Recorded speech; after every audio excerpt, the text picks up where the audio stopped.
Apa sih time management itu? Kalau kita translate plek-plek, manajemen waktu. Kalau kita lihat di Google, kemampuan atau aktivitas kita untuk melakukan suatu planning. Untuk hari kita lebih efektif dan efisien. Dan kalau misalnya kalian sama kayak gue, denger ini aja udah males kan? Produktif lah, efektif lah, efisien lah. Gue mah yang penting kerja aja bro. Yang penting sibuk gitu kan. Tapi fakta bahwa kalian klik video ini memberikan indikasi kalian tuh lagi bingung. Kok gue sibuk tapi kagak ada hasilnya? Sibuk gue terasa kosong. Gimana sih caranya gue bisa lebih efektif dan produktif lagi dari kesibukan gue ini? Gimana caranya gue mengatur waktu? Sebelum gue lanjutin video ini, gue mau kenalan dulu buat kalian yang belum kenal. Hai, nama gue Agus Leo Halim. Gue mau share dulu beberapa aktivitas gue selama setahun ke belakang untuk kalian kebayang Agus Leo Halim itu siapa. Gue mengepalai startup yang mempunyai 400.000 pengusaha digital. Gue mau ngurus 10 IP di mana lebih dari 100 juta impresi setiap bulannya dan koordinasi semua ad placementnya.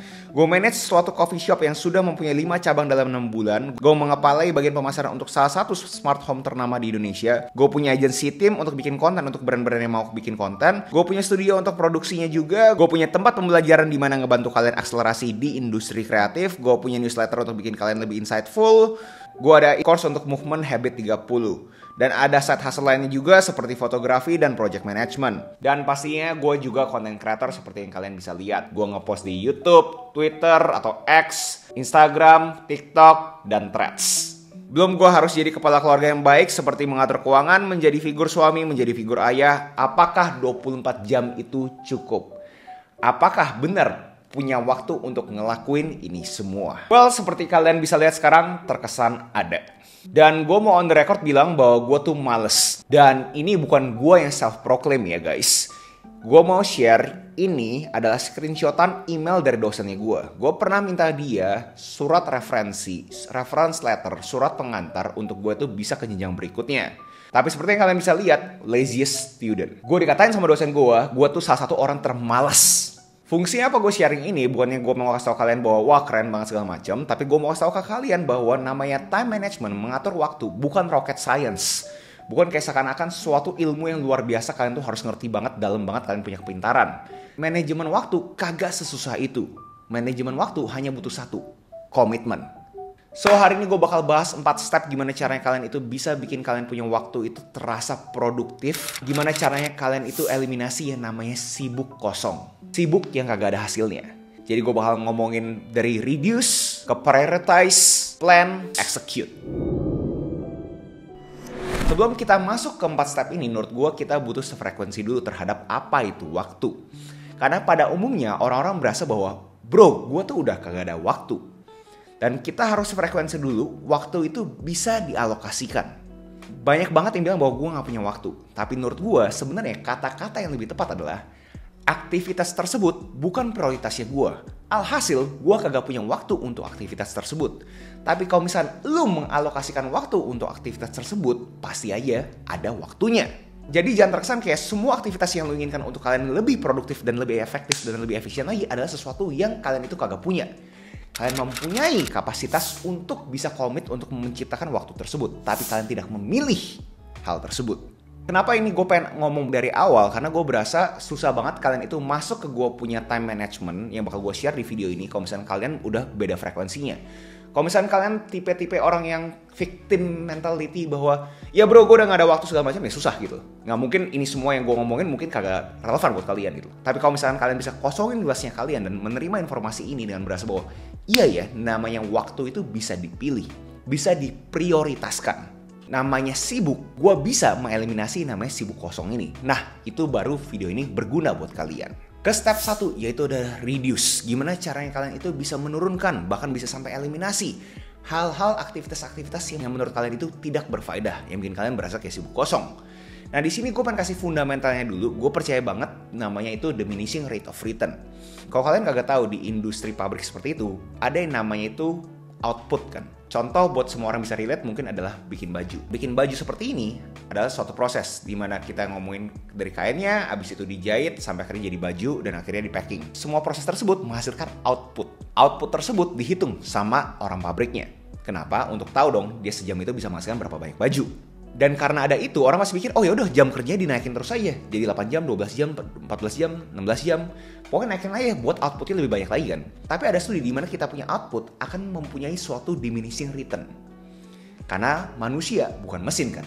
Bisa aja dia di suatu titik, contoh kita ngomong 8 jam kerja menuju 10 jam kerja, dia udah kagak semangat lagi, udah kagak ada energinya lagi. Alhasil malah outputnya itu rendah. Jadi dibandingkan dipaksa lembur, mendingan udahan. Pokoknya apa di step ini, kalian itu harus bisa refleksi. Kalian punya aktivitas ini semua, kalian breakdownin satu-satu. Mana yang menurut kalian tidak mempunyai bobot yang besar? Mana yang menurut kalian itu ngelakuinnya itu sebenarnya nggak penting-penting amat. Kalian itu ngelakuin mungkin cuma gara-gara contoh pertemanan. Dan coba kalian lihat mana aja yang menurut kalian itu bisa diwaktukan lebih cepat lagi. Pertanyaan-pertanyaan ini sangat subjektif, kalian sendiri yang bisa jawab. Gue hanya bisa memberikan pertanyaan-pertanyaan tersebut untuk kalian coba refleksi. Mana ya dari sekian banyak aktivitas gue setiap harinya yang bisa gue aplikasikan ke 3 pertanyaan si Agus. Apa yang lo kerjain yang sebenarnya kagak usah lo kerjain? Mana aja yang bisa lo kerjain tapi dengan waktu lebih cepat lagi. So dari reduce kita masuk ke step berikutnya, namanya adalah prioritize. Gimana cara kita memprioritaskan kita punya aktivitas. Di sini gue akan memakai yang paling umum yang namanya Eisenhower Matrix, di mana ada urgent, important, not urgent. Pada umumnya, pas orang melihat diagram ini, orang pasti memikir bahwa, wah, gue harus prioritasin namanya tuh urgent dan important. Tapi di sini gue belajar sesuatu dari bukunya 7 Habits of Highly Effective People dari Stephen Covey. Di mana Stephen Covey argue bahwa sebenarnya urgent dan important itu justru jangan langsung dikerjain loh. Karena ada alasannya itu kenapa urgent kan, berarti kalian punya sistem itu kurang kuat. Sebenarnya kalau misalnya kita ngomongin prioritas, menurut si Stephen Covey harusnya adalah yang important not urgent. Karena important itu kan long run kan ya. Kita ngeliat ke depannya, masa depan. Apa aja hal-hal penting yang kita lakukan untuk kita punya masa depan. Sedangkan urgent kan karena kita punya sistem kurang kuat, mendadak ada suatu hal-hal urgent yang datang ke kita. Nah kalau misalnya kita ngomongin yang diprioritaskan adalah yang important not urgent. Jadi yang misalkan urgent dan important kan harus refleksi lagi ke poin sebelumnya gitu loh. Gimana caranya kalian itu bisa memastikan kalian punya sistem untuk tidak terjadi sesuatu yang urgent. Caranya adalah dengan melakukan plan, yaitu rencana. Di sini kenapa gue bilang ini bukan rocket science. Orang berasa bahwa manajemen waktu tuh sesuatu yang keren banget, kayak semua orang tuh kayak sesuatu yang benar-benar susah banget. Di sini gue mau kasih tahu namanya planning, simple banget guys. Kalian butuh yang namanya to-do list. Suatu list yang kalian bisa rincikan kalian punya aktivitas di hari tersebut harus ngapain aja. Dan pada umumnya orang-orang ngelakuin to-do list ya to-do list aja. Oke, gue hari ini harus ngepost TikTok, gue hari ini harus bikin draft konten YouTube, gue hari ini harus meeting sama si A. Itu kan semua to-do list doang kan ya. Tapi kagak di breakdown terhadap mereka punya waktu. Ini menurut gue miss banget yang bikin orang itu berasa kadang-kadang sibuk kosong. Orang-orang berasa gue to-do list banyak tapi kok kagak ada yang selesai ya. Nah kalian harus mempunyai kedewasaan tinggi untuk berpikir kalian itu untuk menyelesaikan tugas-tugas tersebut kira-kira tuh berapa lama sih yang optimal. Dan jangan terlalu idealis. Kalian berasa contoh bikin script konten YouTube kalian itu butuh 1 jam benar-benar fokus di sana. Yes, kalau misalnya kalian mempunyai waktu untuk ngelakuin tersebut, tapi kalau misalnya kalian nggak punya waktu untuk ngelakuin tersebut, ya 10 menit aja cukup gitu loh.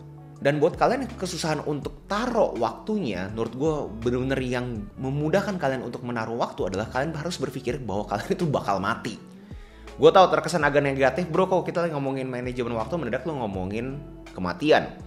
Tapi ngomong apa adanya guys, ini manajemen waktu adalah untuk manage kalian punya kematian juga gitu. Kalau misalnya kalian berpikir kalian itu punya waktu yang infinite, ya kalian kagak bakal tulis tuh waktu. Tapi kalau misalnya kalian tahu bahwa setiap hari kalian itu cuma punya 24 jam, kalian ke-trigger kan? Oke, gue punya to-do list sekian banyak, mana yang mau gue prioritaskan, dan berapa lama nih? Gue harus planning sespesifik mungkin aktivitas tersebut, berapa banyak waktu yang gue alokasikan.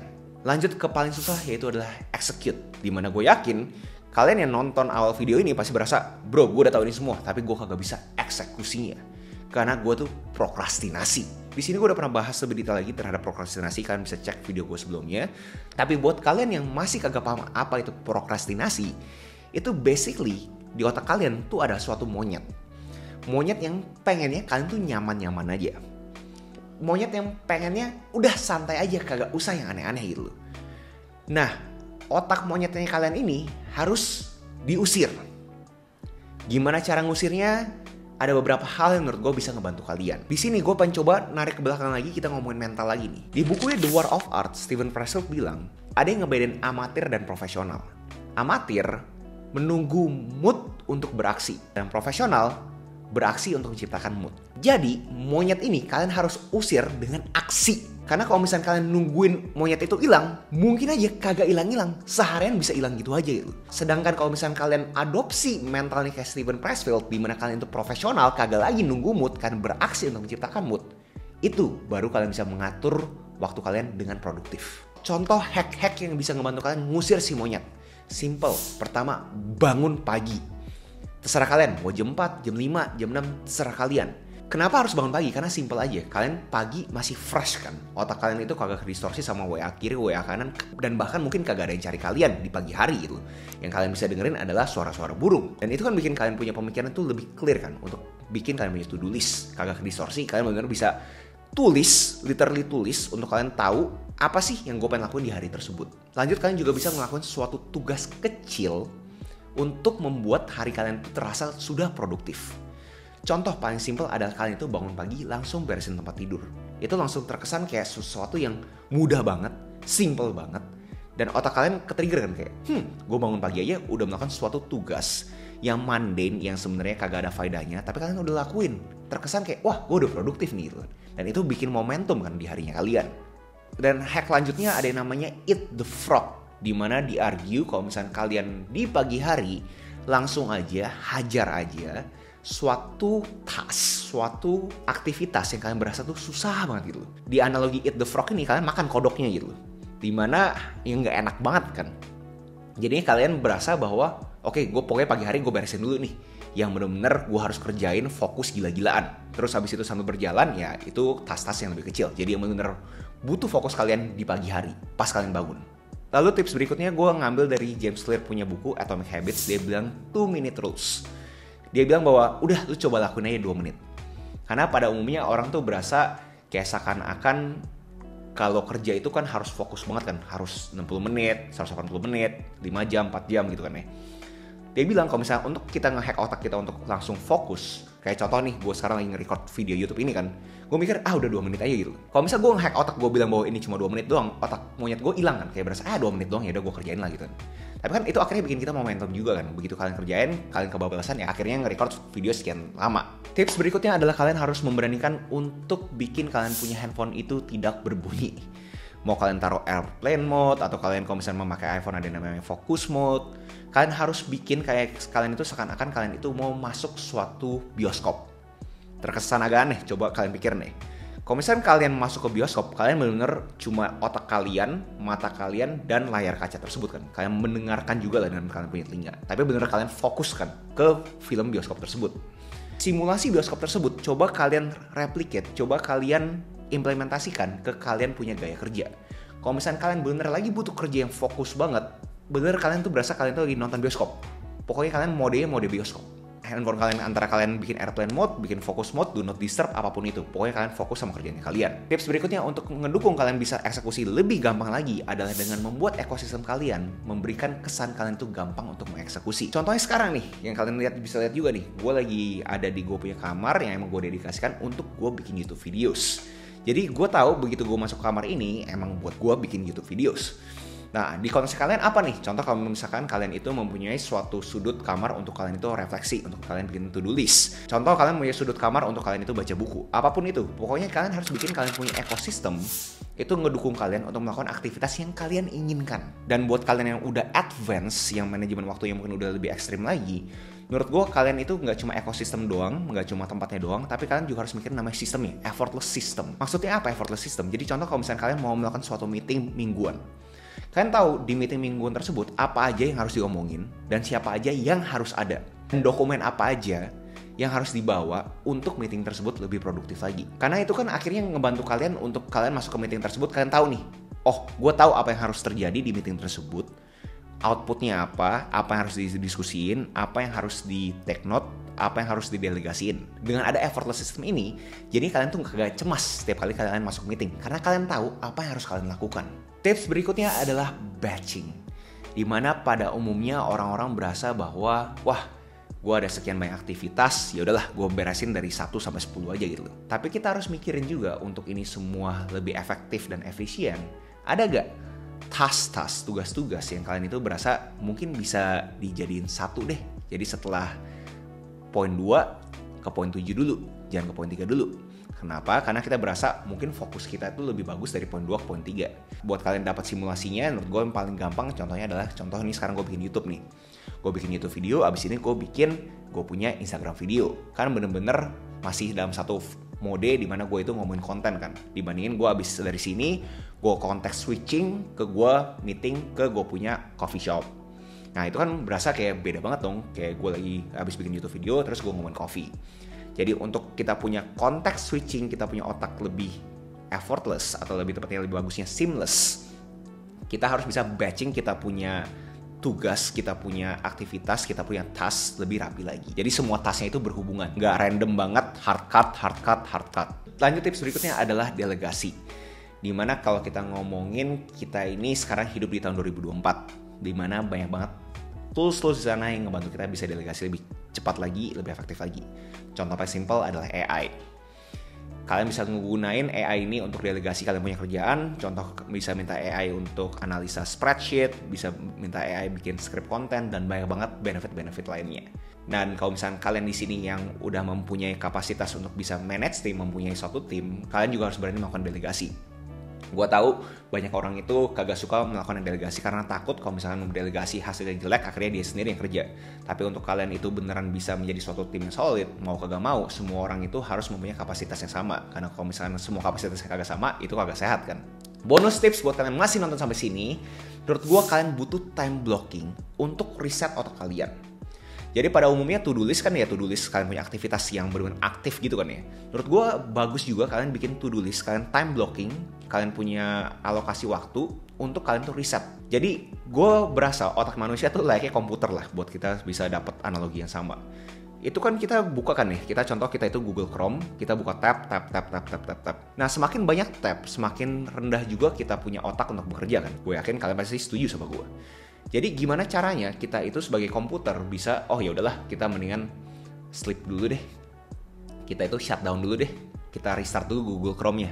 Jangan buka Google Chrome, udah tabsnya banyak, terus kalian pindah lagi ke Photoshop udah abis itu banyak juga tabnya, abis itu timbah ke WA juga banyak banget chat yang harus kalian baca gitu kan. Itu kan bikin kalian jadi pusing kan. Itu kan bisa bikin kalian punya komputer itu nge-lag kan, karena terlalu banyak yang dibuka gitu. So sama lagi dengan otak manusia gitu. Menurut gue kalian butuh time blocking untuk kalian tuh reset. Banyak orang tuh kagak berani reset karena mereka berasa bahwa wah berarti gue kagak produktif dong bro. Gue kagak ngapa-ngapain selama 2 jam. Tapi kalian harus pikirin 2 jam tersebut itu bikin kalian punya otak tuh lebih jernih lagi. Ngebuat kalian lebih clear.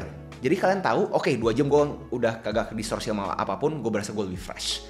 Dibanding kalian paksain terus sampai akhirnya terjadilah namanya burnout. Luar biasa buat kalian masih nonton sampai sini. Gue mau kasih tips terakhir yang mungkin agak terkesan kontroversial. Menurut gue untuk kalian bisa melakukan manajemen waktu, kalian butuh yang namanya multitasking. Kenapa pada umumnya orang kagak suka multitasking? Karena orang pada umumnya berasa bahwa multitasking itu berarti lu kagak fokus. Yes, menurut gue ada konteks di mana orang-orang kagak bisa multitasking. Menurut gue multitasking itu kagak bisa kita generalisasikan semua orang bisa.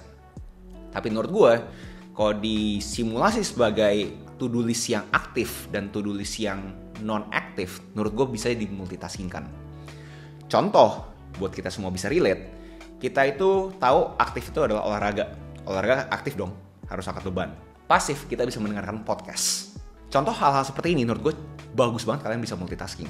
Kalian bayangin dibandingkan kalian itu 1 jam olahraga, 1 jam dengerin podcast. 1 jam tersebut akan jadi lebih efektif kalau misalnya 1 jam olahraga plus dengerin podcast. Kenapa ini kontroversial? Pasti ada orang bilang bahwa bro kalau misalnya gue kayak gitu gue kagak bener-bener nyerap bro podcastnya segala macam. Sekali lagi ini adalah manajemen waktu. Kalian itu bisa mengalokasikan waktu untuk bener-bener olahraga dan podcast berbeda, atau kalian mau menggabungkan ini dan membuat manajemen waktu kalian lebih efektif lagi. Itu pertanyaan kalian sendiri yang bisa jawab. Kalau di dalam konteks gue orang yang suka multitasking tapi dalam konteks aktif dan pasif, ya sekali lagi ya jangan aktif sama aktif. Contohnya apa yang aktif dan aktif? Kita ngomongin kita lagi nyetir, itu kan kegiatan aktif ya. Pas lagi nyetir, kita main handphone, balas WA, meeting.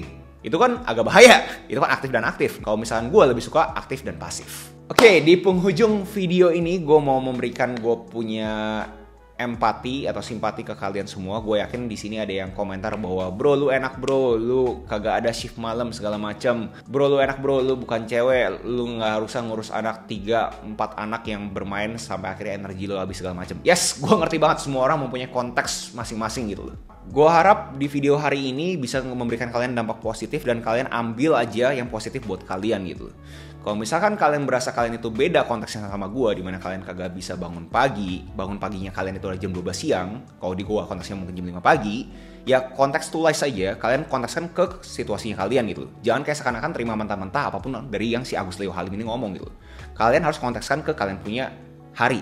Dimana video ini kalau misalnya mau dirangkumkan ke satu kalimat, gimana cara kalian itu bisa manajemen waktu yang efektif, kalian harus bisa mengalokasikan suatu tugas yang benar-benar butuh fokus tinggi saat energinya kalian juga tinggi. Dan sisanya saat energi kalian rendah, lakukan suatu tugas yang tidak butuh energi yang tinggi. Pas tugasnya itu benar-benar high value banget, kalian harus cari waktu saat energi kalian tuh benar-benar lagi benar-benar kuat banget gitu, lagi berasa antusias banget. Tapi kalau misalkan tugas yang tanda kutip tidak prioritas, yang rendah value-nya, nilai tambahnya itu nggak gede-gede banget, nah itu kalian kerjain aja pas kalian itu juga energinya rendah. Contoh buat benar konkret mungkin adalah kita ngomongin meeting tahunan, kalian berarti benar harus fokus banget kan. Nah itu kalian lakukan, kalian alokasikan waktu saat kalian itu energinya itu tinggi banget. Contoh aktivitas yang rendah banget, kita ngomongin balas WA. Yaitu kalian balas WA pas kalian punya energi kalian itu rendah juga gak apa-apa, karena kalian tahu untuk balas WA pun kalian masih bisa lakuin. So di penghujung video menurut gue setuju gak semua orang itu sama seperti kayak gue. Gue harap video ini bisa kalian kontekskan ke diri kalian masing-masing, dan harapannya bisa memberikan dampak positif ke hari-hari kalian untuk mengatur waktu kalian lebih efektif lagi. Next video apa yang menurut kalian cocok untuk Agus Leo Halim bawakan? Apakah kalian pengen tahu keseharian gue dari awal sampai akhir untuk gue simulasiin ini semua gue ngelakuin seperti apa? Apa kalian lebih suka untuk gue ngomongin time management buat corporate worker, benar-benar spesifik ke gue punya kerjaan aja? Apa tuh yang menarik untuk gue bawakan? Jangan lupa like, comment, subscribe, nyalain notifnya, share ke teman kalian, and I'll see you next video. Salam kreatif. Buat kalian yang masih ada di sini dan mencari hal-hal baru lagi, gue mau share ke kalian bahwa Habit 30 newsletternya gue, komunitasnya gue punya course sudah dibuka, tinggal cek aja link di deskripsi. Itu gue bakal kasih tau kalian gimana caranya dalam 30 hari kalian tuh bisa ngubah hidup kalian untuk lebih baik lagi. Kalau misalnya kalian tertarik, boleh monggo cek link di deskripsi.